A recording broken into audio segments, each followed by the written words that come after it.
Shall we start? So I'm going to ask you about your creepypastas. Let's start with you, Anastasi. Can you tell us the story of your creepypasta? Yeah, well, my creepypasta is Squidward Suicide. It's about a guy that works as an intern in Nickelodeon Studios. His work is to review some episodes of SpongeBob SquarePants. One normal day, he and his workmates they start watching a video, and it was about Squidward, but he starts turning like all dark, and he started blooding, and then it starts a clip about some kids like sobbing and suffering. They were like dead and all damaged and that. There are like 3 or 4 kids like that, and in the video you can see that it is Squidward who is making them suffer. And at the end, Squidward committed suicide. That's it. Okay, thank you. Frida, can you tell us about your story? My story was Mr. Whitemouth, and it was about a little girl that lived in a old house, and near there was a cemetery with a path. And the girl, each night, Mr. Whitemouth, a specter, would invite her to play games like the invisible trampoline or juggle with knives. And the little girl, at first she said that no, she didn't want to play, but Mr. Whitemouth he kept appearing every night, so she declined the offer and never told her parents about Mr. Whitemouth. And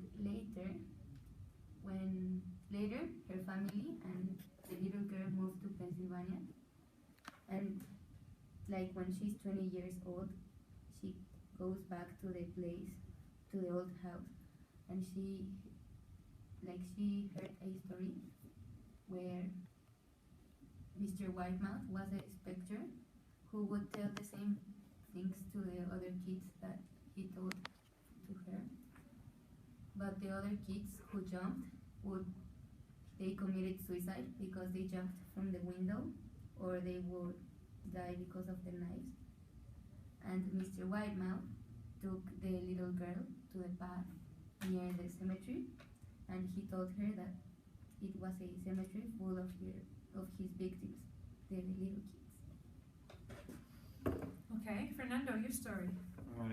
My story is about, my creepypasta is about a new family who moved to a new department, and when the night becomes, when the parents leave the kids alone in the room to sleep, an old woman starts to sing for the kids when they had nightmares. It's like the old woman is like an angel. It's not like a bad creepy pasta, but it was something creepy because the parents hear noises and they was scared for their kids, but the old woman was like an angel to help the kids to don't have nightmares. That's it? Yeah, it's too short. Okay. Thinking of your story, could you tell me, please, Frida, what was the creepiest part of your creepypasta?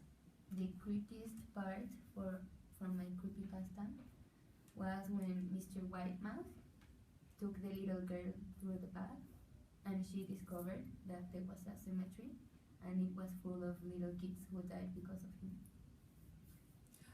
And Anastasi, what was the most believable part of your story?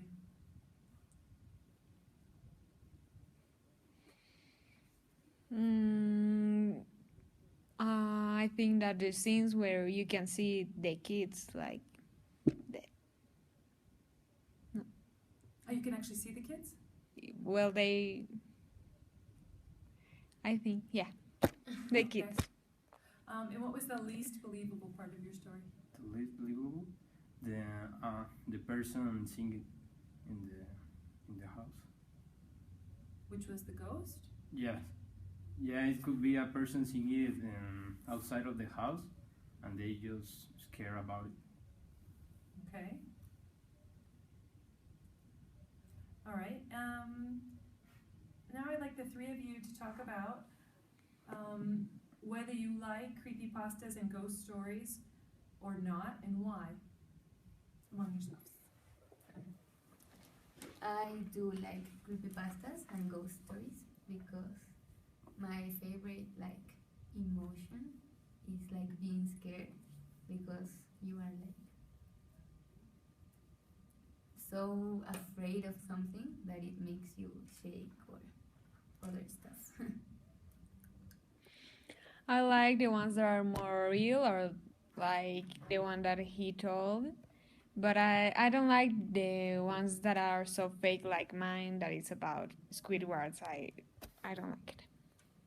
Yeah, me too. I don't like so much the blood, and I don't like the creepypastas or story of ghosts or like that because in my house when it's a night, I hear so much noises and I live alone, and it's so terrifying. I would also like you to discuss amongst yourself what the cultural value of creepypastas and ghost stories is. The cultural value could be that those stories may come from years and years before, and they may be true, like some part Mm-hmm. can be true, but the other was like, because of it was told by generations, it changed. Yeah, like she said, in all generations, some creepypastas could change for invented stuff. I think they are important. They are like legends and myths. They are important for us, and creepypasta is like the new version of them. Mm-hmm. They live like, most of them are like, no, some of them are creepy, but some no. So I think that they are important because people in generations, they always like, in our generation, for example, we watch TV, but in past generations, when they didn't have like a TV or something, Mm-hmm. they tell stories, and that's why they're important too. It's like an entertainment for the people, Mm-hmm. for scare or stuff like that.